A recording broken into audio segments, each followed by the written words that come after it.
So GO-JEK, how many of you know GO-JEK over here? Awesome, 50%, nice. We're going to talk about applied AI and social impact. Let's talk about social impact first, and then applied AI later. And I'm going to talk about social impact. I'm the talkative guy, so I'm going to talk about social impact a little bit. And he's less talkative, so he's going to talk more. So we have share. We have like 30% of share of slides for me and 70% for him. Okay? So let's go on. So GO-JEK started as a call center. It was not an online application. We had a small call center where we had like 600 or 800 drivers, and you asked them to deliver things to people across the city, and that's how we started as a logistics company. In 2015, Kevin and Nadeem secured some funding. We built an online application, and we get on from there. From there means we started with, say, 5,000 orders per month, and then we went on 10% week-on-week growth to today, where we stand with 4.5 million orders per month, per day, only for transport and food sector. It does not include our payments and other things. So let's get going on this. Today, GO-JEK has around more than 100 million downloads. Funny part is that we ferry around 30,000 tons of food every day. And the animation which you are looking at is our transport density over 24 period hour.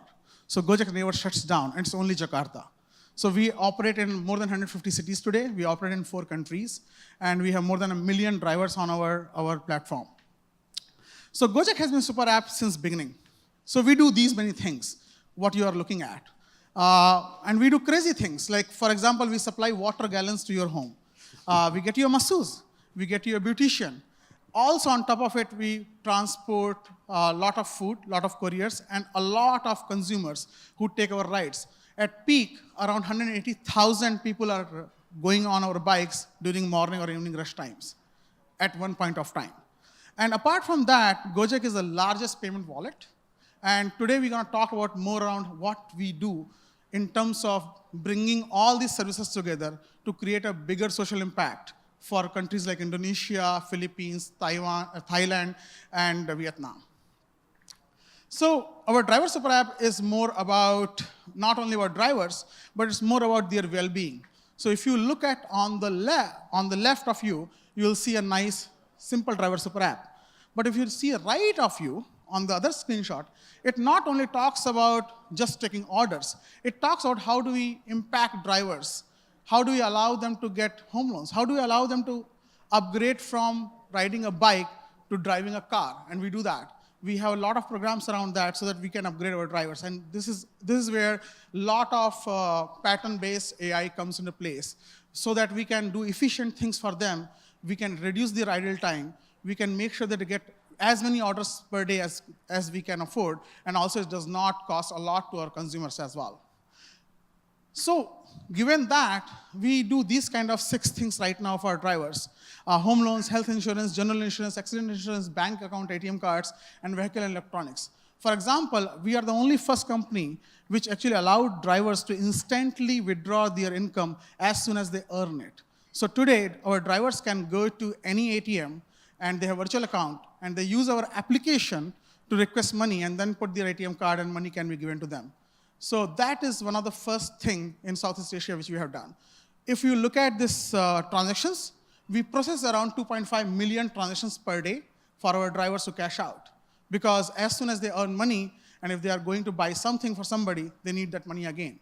So we enable that. And it also gives them a sense of security and also gives them the daily livelihood. So we want to make sure that they have their daily livelihood. They don't have to wait for 7 days to get their payment settlements and all this stuff. So this is a very driver-first approach which we have. On the other hand, our drivers never had things like health insurance or general insurance earlier. They never had concept because they did not have bank accounts. Indonesia is a population which has less than 5% people who have bank accounts. If you look at that, what do we do for 95% unbanked population? So we kind of play a bridge between the unbanked population and banks and other facilities as well. So we tell them that we can do an insurance for you, and we can take care of you, and we'll do settlement for you as well. And we have a bunch of partners, which are listed below, who actually help us with that, and they understand what we do for them. Given all this stuff, now the third segment for us is our merchants. Our merchant super app is all about enabling merchants on doing various things at GO-JEK's ecosystem. We have more than 200,000 food merchants, And what we do for them is, how do you make sure a merchant can dynamically update the SKU availability or food item availability? How do you make sure that a merchant can list various things? How can you ensure that merchant can accept payments from the unbanked population? So this increases the merchant's footfall a lot. It also ensures that they can do many more things which they were not able to do earlier, and also gives them very accurate financial cash flow for them the whole year or whole month or whole day, whatever they want. And one of the things which becomes much, much easier for us, that there is a guarantee for a merchant that if he sold something on our platform, he will get the money, because we kind of play as escrow as well, because we own the digital wallet in Indonesia. Given that, that was a summary of what we do at GO-JEK. Given that and what we have been doing and where we have come from, I will let Kevin talk about that more. Oh, thanks, Ajey. So my water bottle. Oh, yeah, you might want to take that. So these three super apps, as we like to call them, when we first kind of really scaled the company, we were always thinking about the consumer side super app, which was that app that you saw at the first page, where our the demand side of our marketplace could order a ride, order some food, and all those other functionality. But what we soon realized is that the ecosystem that we're building actually necessitated three super apps. The driver super app, which allows not only drivers to accept orders for rides, but also all types of other jobs, sending packages, sending food, doing wallet top-ups, selling phone credit, and in the future, even more functionality to kind of increase the income of our drivers. The merchant super app, which allows not only to taking of orders and SKU management, but also things like marketing and promotions. So what we realized is that what we were building was really an empowerment engine for micro-entrepreneurs and small businesses. The driver himself or herself is a micro-entrepreneur. And obviously, the merchants, which today actually, our merchant base today is about 85% small businesses. They're single shop outlets, mom and pops. And they've been totally transformed by using our platform. And so we realized actually over time, this wasn't our explicit mission from day one, but what we realized was that today our mission is to empower micro-entrepreneurs and small businesses to really move them up the economic pyramid. And this mission kind of crystallized as the platform grew and started embracing a lot of these, I guess, members of society that traditionally has been ignored in Indonesia and other parts of Southeast Asia. So again, this is kind of our ecosystem. The way we see it is GO-JEK moves stuff, GO-JEK moves people, GO-JEK moves things, and GO-JEK moves money. And that's represented in the three super apps that is on the right side of the screen that Ajey talked about. So how do we use AI and ML in the context of these three super apps? So we have a few applications, but today we'll talk about four. We'll talk about growing restaurant businesses by providing instant credit to our customers in a product called Pay Later. We also have a targeting engine for our merchants promotions platform, through our merchants promotion platform that helps our merchants grow. We have a driver allocation model that essentially selects the most appropriate driver in any given order. Internally, we call this system Jaeger. And we create more accurate pickup points through ML in our frequented POI database. And we'll kind of go through those, and I'll give you also some interesting anecdotes on the more human side of things as well. So this is a product we call Pay Later. So how it works is even if you have a zero balance in your GoPay wallet, we will essentially front you the cash. We front you the cash. Right now, the limit is 500,000 rupiah. That's about 35 US dollars. And it does two things. One, it solves some of the cash-in problem, because cash-in does require some friction upfront because you have to either link your bank card, if you have a bank card in Indonesia, and not everyone is banked in Indonesia. You might have to transfer money from your bank account or your ATM, or you can actually contact, when you are in contact with one of our drivers, you can just give them the cash and they'll top up your balance. This is some friction, and so we created a pay later system to remove that friction. That was one of the reasons. The second reason is actually that most Indonesians actually don't have credit cards. Credit card penetration rate in Indonesia right now is about 2.5%, 3%. So access to credit is actually very, very low. So what we did was we used, our data science team used a few different models to actually credit score our users.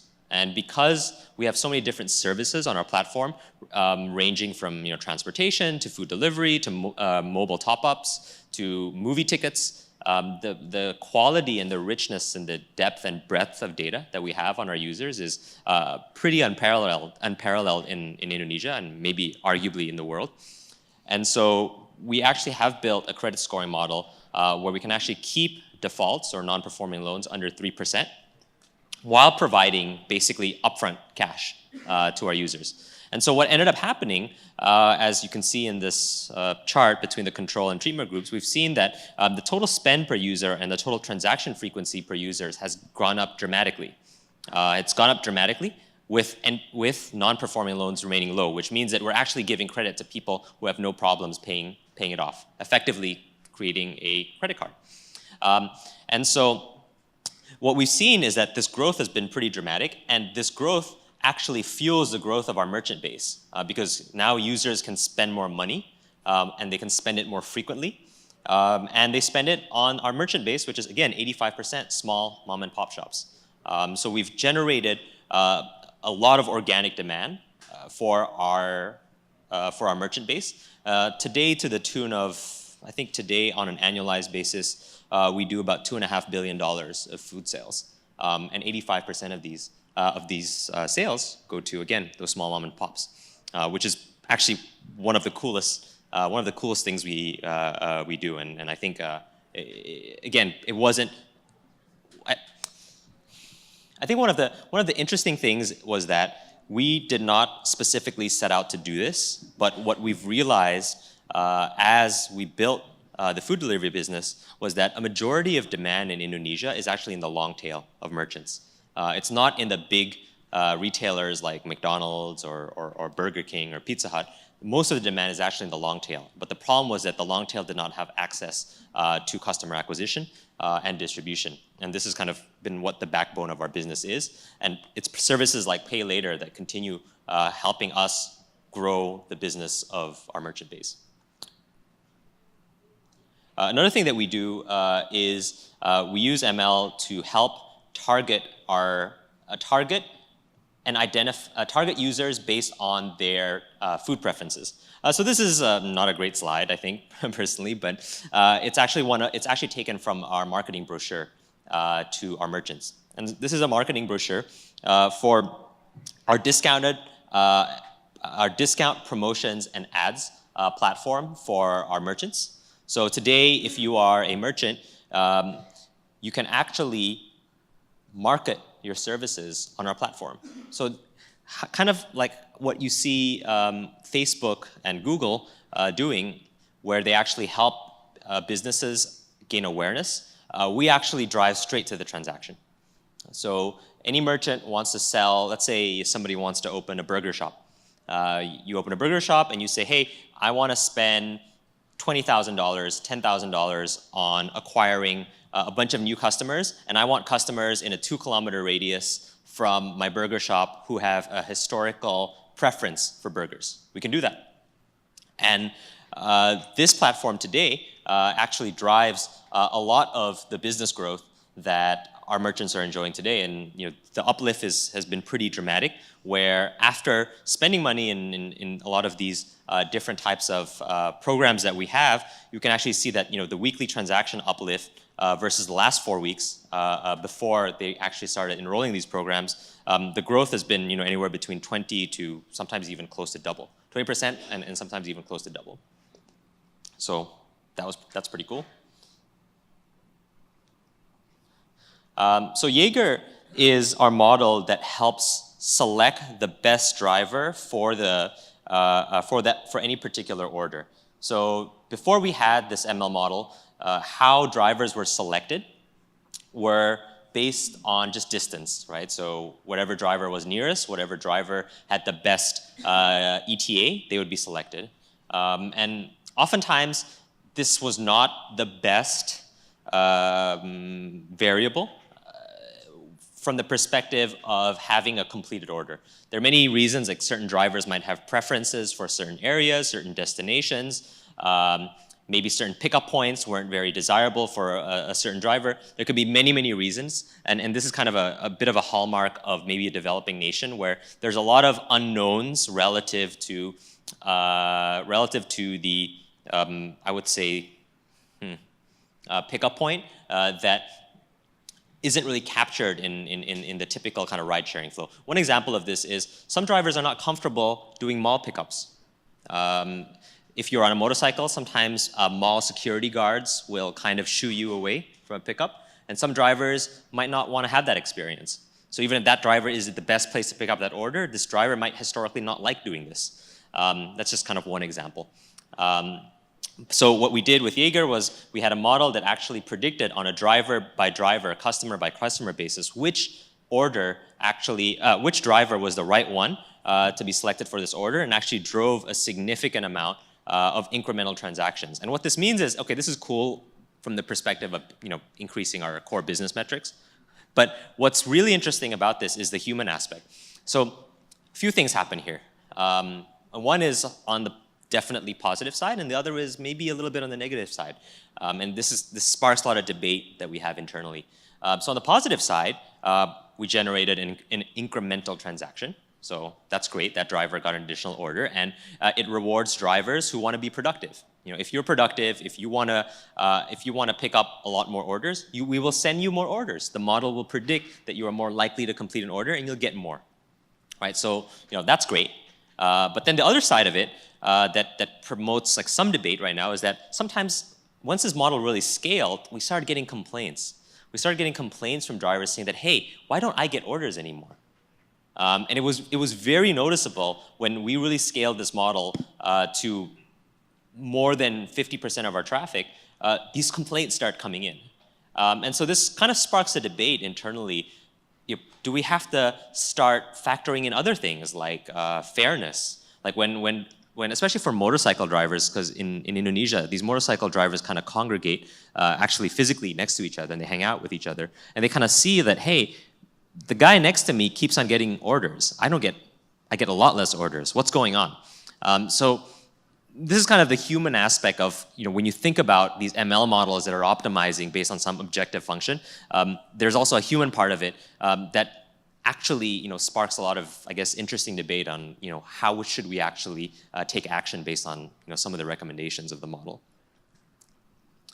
The last one is our FPOI system. So what this does is actually, you can see on the left chart are the actual pickup points of various different spots. This is a train station, I think. This is a train station, and even though your pickup point will say train station, in reality, the actual pickup points are really different. And so we use an ML model to actually cluster where the pickup points are, and also some NLP based on what users are saying in their notes, in the notes field on like, hey, I want to get picked up here. And this is interesting as well because it's especially unique to some of like that one thing that I mentioned earlier, that sometimes for motorcycle drivers, for example, there are areas where they're not allowed to pick up. There are areas in train stations, this is really interesting actually, in train stations there is a local motorcycle gang mafia that will prevent our drivers from picking up in certain areas. So even though that's the official gate, our drivers cannot actually go there. And so we actually have a recommended, the model actually picked this up and actually recommended pickup points that is actually more safe for drivers to pick up so they don't get harassed and sometimes violently harassed by the local motorcycle mafia. So there's, again, some of the coolest parts about what we do is kind of the really real human aspect of this work, that it actually does dramatically improve especially the driver and actually the rider experience as well. Because if you get picked up at the wrong place, you might end up in a pretty kind of uncomfortable altercation. And there's also the fact that oftentimes street names and signposts are not very well developed. Indonesia isn't particularly probably particularly known for good infrastructure development. So having these actual pickup points be populated with actual user notes and actual the actual lat longs of where the pickups are happening are actually very important to improving that experience. So, you know, this whole thing, right? This whole thing is all super cool, but I think, you know, for us, one of the best parts about, you know, coming into work every day is how we've truly empowered Indonesia as a nation, and we're starting. Over the last year, we're starting to expand internationally. Today, we're in, you know, Singapore, Thailand, Vietnam, but, you know, our roots are in Indonesia. And in Indonesia, we've really moved. We know that we've had a dramatic impact to the economy. Directly and indirectly, we know that we feed at least 2.5 million mouths every day. And we are today forming one of the largest bank networks through our drivers. So through our millions of active drivers, our drivers can now do things like top up your wallet. And so they become cash-in points. And soon as the driver super app evolves, the driver will be able to do all kinds of different services beyond the on-demand space, but also within the financial services space. So we're only really getting started as this vision of really empowering the three sides of the marketplace really takes shape. Yeah, so you know, I think it's always important to kind of show, you know, the human side of things. I think it's very easy to kind of forget that, you know, when you see your driver icon, when you see the numbers move up and down, that's another human being on the other side of the screen. And we have some pretty amazing human beings on our platform. So Endang here actually contributes all of his earnings to sponsor the local community. And we have, you know, hundreds of thousands, millions of people like him who do so many great things for the community. And one of the actually, I think one of the proudest parts of my experience is seeing all of this stuff kind of just organically happen. This is not planned. We never planned our drivers to be such great community leaders. But in reality, there's so many different people on our platform, be it drivers, masseuses, beauticians, who have, through the increased earnings capability that they've achieved on our platform, have become community leaders and have empowered the communities around them. And in many ways also kind of bring people in their communities into the platform. So it's one of those, you know, really rare cases where, you know, the use of technology has really kind of uplifted the livelihoods of millions of people in the bottom of the pyramid in Asia. And we're truly, really fortunate that we get to have opportunities like this. So I'd like to kind of close off this session before we get into a short discussion with MJ with a video. This is a video that shows, kind of visualizes it a bit, because I'm sure most guys haven't been to Indonesia. Ini hari yang baru buat kita. Subtitles. We had subtitles. Mungkin kemarin kita subtitles? tidur dengan kecemasan dan kegelisahan. Oh no. Sorry. The subtitles aren't there. Oh, we can get subtitles? Wait, I thought we just saw subtitles. This video is super cool. I really want to show this video. Yeah. Thanks, Akanksha.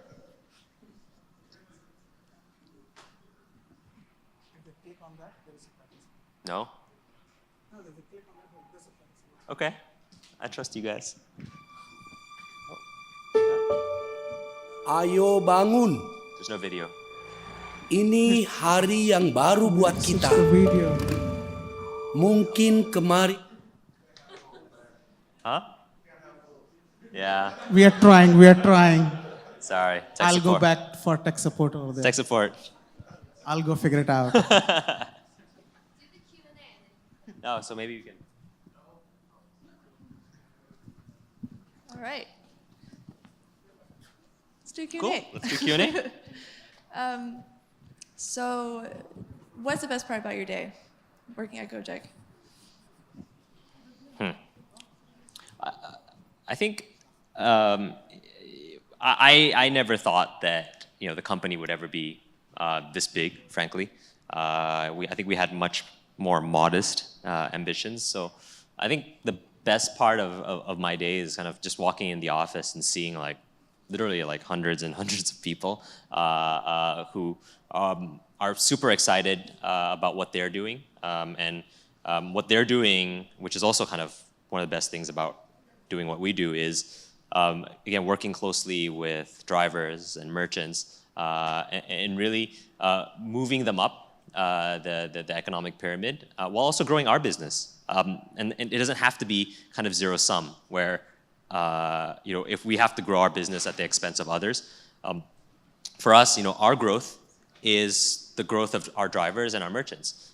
So seeing just hundreds of people all kind of pointing in the same direction, and in that direction especially, is one of the coolest parts. Yeah, about that, about the economic empowerment. How many families are affected by GO-JEK? Well, I guess we went through that just now. Oh, wait, are we going? No, let's finish this. Yeah.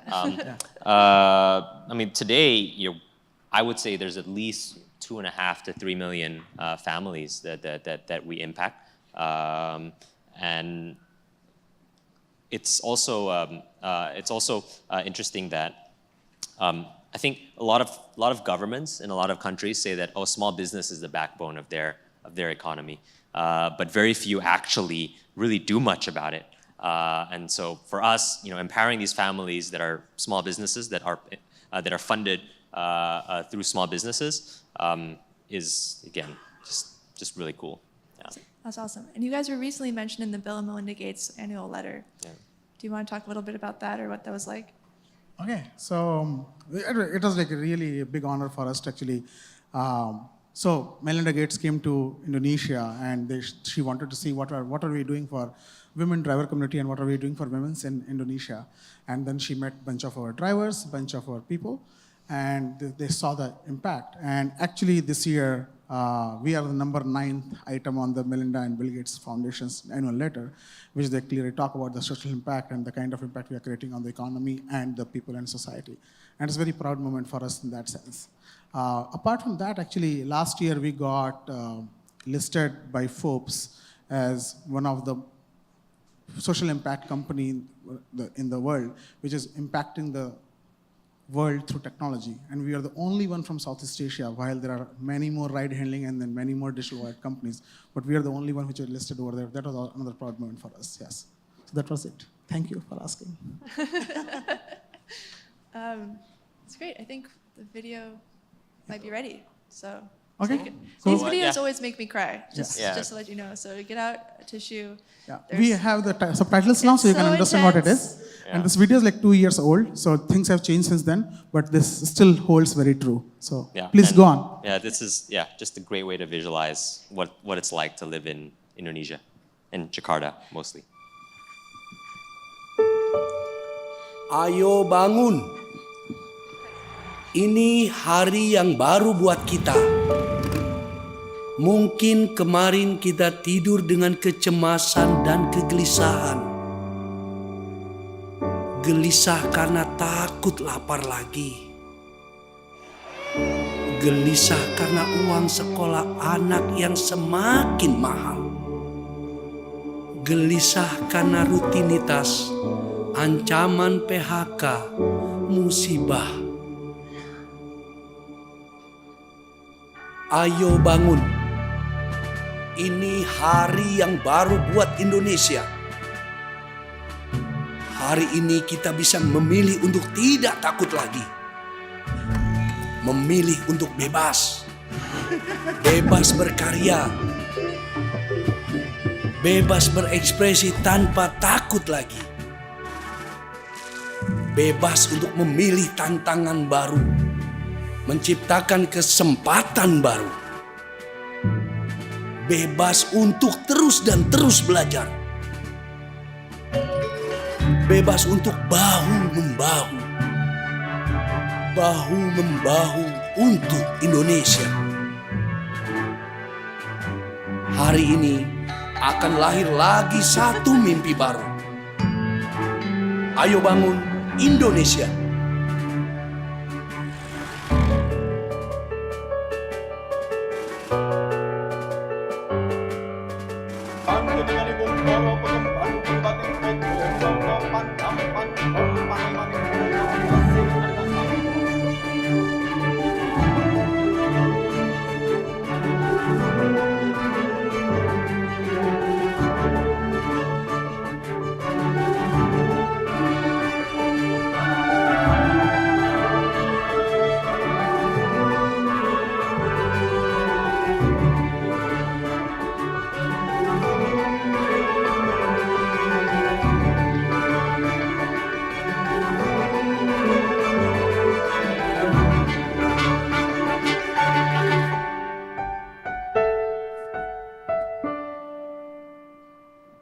That's it.